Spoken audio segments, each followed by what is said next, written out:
C'est aujourd'hui la journée mondiale de l'eau, une journée instituée par l'ONU et destinée à sensibiliser sur la gestion de cette ressource indispensable. Et pour en parler, notre invité est ce soir le climatologue Jean-Pascal Van Ypersel. Bonsoir et bienvenue sur TV5 Monde. Bonsoir, bonsoir madame.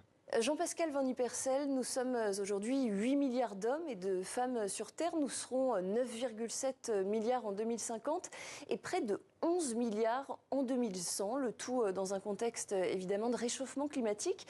Selon vous, l'accès à l'eau sera-t-il plus difficile pour les générations à venir ?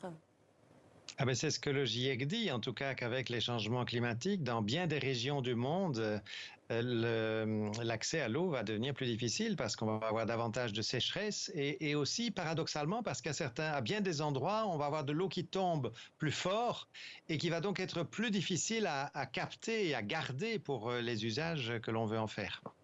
Aujourd'hui, quelles sont les zones du monde les plus exposées à ces potentielles pénuries d'eau ?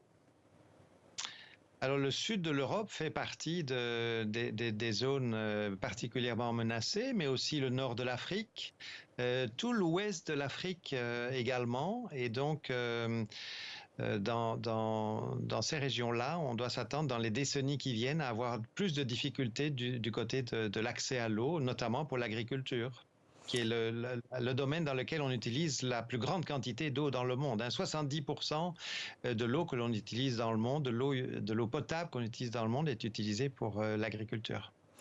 On le sait, hein, le lien entre l'eau et les changements climatiques est aujourd'hui assez indissociable, on peut le dire. Quel rôle, selon vous, les climatologues comme vous peuvent jouer dans l'anticipation de toutes ces crises qui vont, comme vous l'avez rappelé, toucher de multiples domaines et notamment celui de l'agriculture ? Je crois que le premier rôle que l'on a, c'est de bien comprendre ce qui se passe et d'expliquer ce que je suis en train de faire, quels sont les risques qui sont associés au dérèglement du climat, insister sur le fait que, comme le GIEC le dit, le travail principal à faire est du côté d'une utilisation plus efficace de l'eau, d'une utilisation qui tienne mieux compte des ressources disponibles, éviter les gaspillages, avoir des réseaux de distribution d'eau qui ne fuient pas, avoir une agriculture qui respecte la disponibilité de l'eau. Ce sont toutes des choses que les climatologues et les hydrologues peuvent faire en interaction publique. Quand vous parlez par exemple d'une utilisation plus efficace de l'eau, c'est du domaine du politique.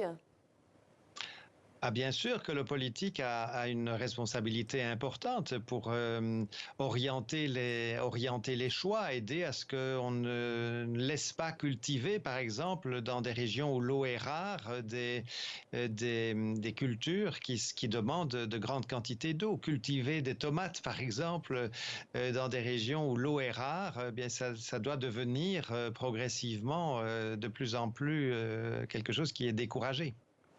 Jean-Pascal Van Ypersel, vous restez avec nous. Je vous propose à présent qu'on fasse un petit point sur les pénuries d'eau dans le monde avec Jules Lalanne-Larieux. La Terre lance un appel de détresse. Mardi, Antonio Guterres a tiré la sonnette d'alarme. Le dernier rapport sur l'état du climat mondial montre une planète au bord du gouffre. Certains records ne se contentent pas d'être battus, ils explosent les données et les changements s'accélèrent encore. En 2024, 2 milliards de personnes n'ont pas accès à une eau douce et propre, selon l'ONU.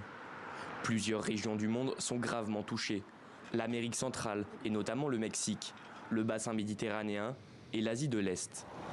Les facteurs de cette raréfaction sont multiples. La baisse des précipitations, la hausse des températures, ainsi que la croissance démographique. En février dernier, plusieurs quartiers de Mexico et ses 20 millions d'habitants ont dû être ravitaillés par des camions-citernes. Cela fait partie du changement environnemental mondial. Et c'est ce changement dans la normalité et la stabilité des cycles météorologiques qui est principalement à l'origine du manque d'eau. Le manque a transformé l'eau en une question géopolitique. Dès lors qu'elle se fait rare sur un territoire, des tensions surviennent. Le grand barrage de la Renaissance, par exemple, encore en construction en Éthiopie. Il est à l'origine de vives tensions avec le voisin égyptien. La raison ? Une baisse du débit du Nil, fleuve vital et sacré pour les Égyptiens notamment. Côté éthiopien, on nie le futur impact d'un tel projet. Des inondations ont été signalées dans des villes d'Égypte et du Soudan. Cela montre que la construction du barrage de la Renaissance ne nuira pas aux peuples égyptiens et soudanais. À l'horizon 2050, le manque d'eau devrait toucher 5 milliards d'êtres humains. Jean-Pascal Van Ypersel, vous êtes toujours avec nous. On vient de l'entendre, 5 milliards d'êtres humains devraient être touchés par le manque d'eau à l'horizon 2050. Est-ce qu'il est trop tard pour inverser cette tendance ? Alors, ce sera difficile d'éviter tous les impacts, d'autant plus qu'on voit déjà aujourd'hui que toute une série de régions du monde sont menacées par des difficultés en matière d'eau, en matière d'accès à l'eau. Mais par contre, on peut éviter beaucoup d'impacts futurs, une grande part des impacts futurs, si d'une part on continue et on renforce la lutte contre les changements climatiques, contre le dérèglement du climat, qui est un des facteurs qui explique ces difficultés, et si d'autre part, on accroît la résilience des sociétés, des économies par rapport à ce dérèglement du climat. Et une des choses que l'on peut faire, c'est changer la manière dont on utilise l'eau. Utiliser moins d'eau pour des usages qui ne sont pas prioritaires, pour produire des productions agricoles qui demandent énormément d'eau, alors qu'on peut produire d'autres produits qui en demandent moins, par exemple. Là, il y a des choix que l'on peut faire pour diminuer la dépendance par rapport à cette quantité d'eau qui, dans bien des régions du monde, va aller en diminuant. Alors l'ONU souligne également dans un rapport publié aujourd'hui que les tensions liées à l'eau exacerbent les conflits à l'échelle internationale. Autrement dit, si on veut pouvoir préserver la paix, eh bien, il vaut mieux préserver nos ressources en eau. Ça veut dire qu'inévitablement, on se dirige dans les prochaines années, les prochaines décennies, vers plus de conflits armés liés à l'eau ?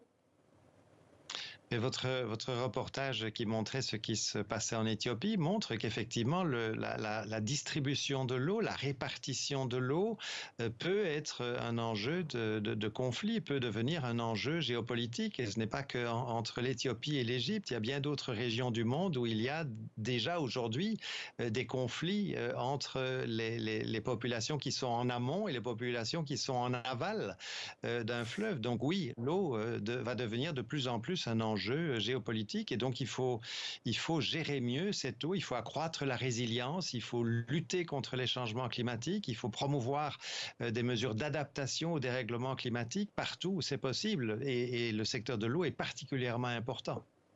Et peut-être dans les prochaines années mettre en place une diplomatie de l'eau. On aura d'autres occasions d'en parler sur TV5 Monde. Merci beaucoup Jean-Pascal Van Ypersel, climatologue, d'avoir répondu à nos questions.